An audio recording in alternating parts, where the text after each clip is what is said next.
You got people like this around you. Country's full of them now. People walking around all day long, every minute of the day, worried about everything.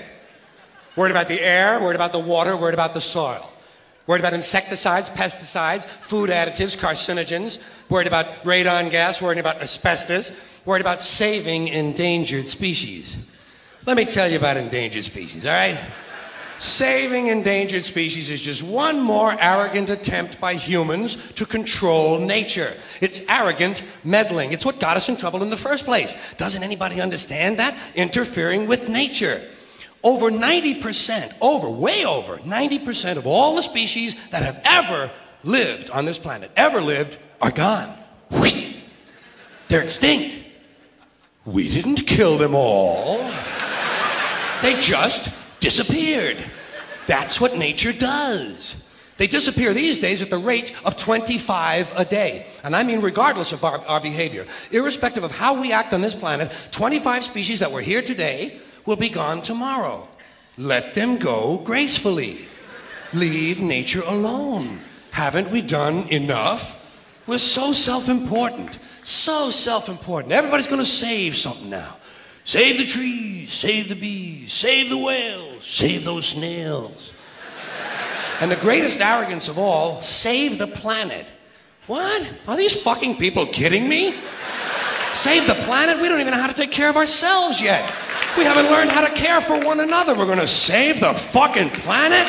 I'm getting tired of that shit. Tired of that shit. Tired. I'm tired of fucking Earth Day. I'm tired of these self-righteous environmentalists, these white bourgeois liberals who think the only thing wrong with this country is there aren't enough bicycle paths. People trying to make the world safe for their Volvos. Besides, environmentalists don't give a shit about the planet. They don't care about the planet. Not in the abstract, they don't. Not in the abstract, they don't. You know what they're interested in? A clean place to live. Their own habitat. They're worried that someday in the future they might be personally inconvenienced. Narrow, unenlightened self-interest doesn't impress me. Besides, there is nothing wrong with the planet. Nothing wrong with the planet. The planet is fine. The people are fucked. Difference. Difference. The planet is fine.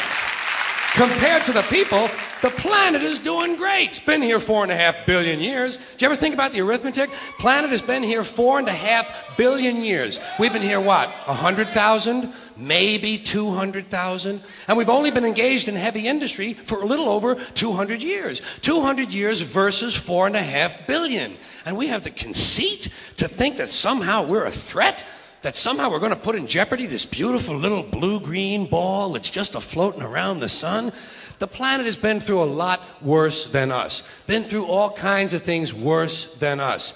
Been through earthquakes, volcanoes, plate tectonics, continental drift, solar flares, sunspots, magnetic storms, the magnetic reversal of the poles, hundreds of thousands of years of bombardment by comets and asteroids and meteors, worldwide floods, tidal waves, worldwide fires, erosion, cosmic rays, recurring ice ages, and we think some plastic bags and some aluminum cans are going to make a difference?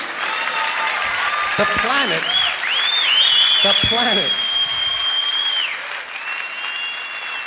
planet isn't going anywhere. We are. We're going away. Pack your shit, folks. We're going away. And we won't leave much of a trace either. Thank God for that. Maybe a little styrofoam. Maybe. Little styrofoam. Planet will be here and we'll be long gone. Just another failed mutation. Just another closed-end biological mistake. An evolutionary cul-de-sac. The planet will shake us off like a bad case of fleas. A surface nuisance. You want to know how the planet's doing?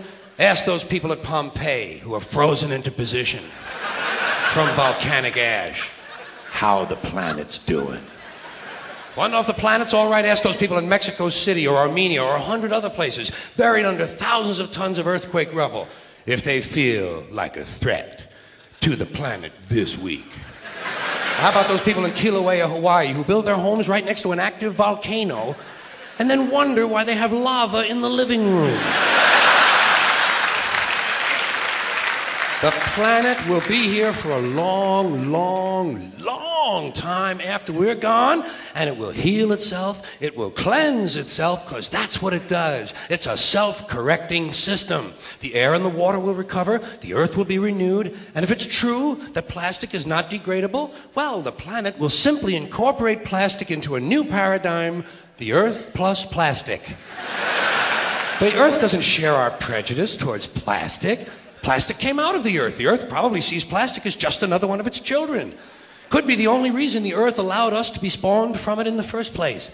It wanted plastic for itself. Didn't know how to make it. Needed us. Could be the answer to our age-old philosophical question, why are we here? Plastic. Assholes. So, the plastic is here, our job is done, we can be phased out now, and I think that's really started already, don't you? I mean, to be fair, the planet probably sees us as a mild threat, something to be dealt with, and I'm sure the planet will defend itself in the manner of a large organism, like a beehive or an ant colony can muster a defense. I'm sure the planet will think of something. What would you do if you were the planet trying to defend against this pesky, troublesome species? Let's see, what might... viruses. Viruses might be good. They seem vulnerable to viruses. And viruses are tricky, always mutating and forming new strains whenever a vaccine is developed. Perhaps this first virus could be one that compromises the immune system of these creatures. Perhaps a human immunodeficiency virus, making them vulnerable to all sorts of other diseases and infections that might come along. And maybe it could be spread sexually, making them a little reluctant to engage in the act of reproduction. Well, that's a poetic note. And it's a start. And I can dream, can't I?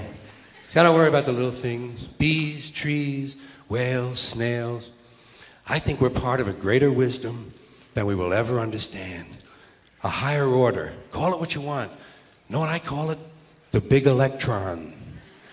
The big electron. Whoa. Whoa.